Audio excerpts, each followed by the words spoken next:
எடுத்துட்டியா இந்த கார்னரில் வச்சுட்டு க்ளோஸ் பண்ணிடு. இங்கே வந்து பார்த்தீங்கன்னா மோடு மெமரின்னு ஒரு ஆப்ஷன் இங்கே கிளிக் பண்ணி ரீகால் ப்ரோக்ராம் இந்த மாதிரி 4 பாக்ஸ் வந்துச்சுங்களா, இதான் ஐடி மோடுன்னு பாக்ஸ் வச்ச உடனே இப்போ தான் ஸ்டார்ட் கொடுக்க போகிறேன்.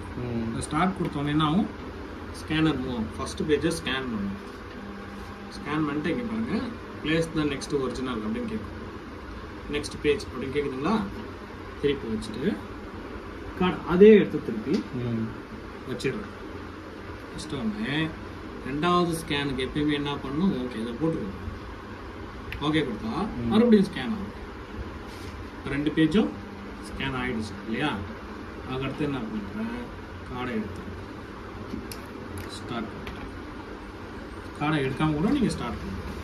எப்படி இருந்தாலும் பேஜ் எப்படி வரும்னா, நீங்கள் பேப்பர்லாம் திருப்பி எடுத்து வைக்கலாம் தேவையில்ல, ஆட்டோமேட்டிக்காக உள்ளே அது ஆட்டோமேட்டிக்காக பண்ணுற மாதிரி பண்ணுறாங்க.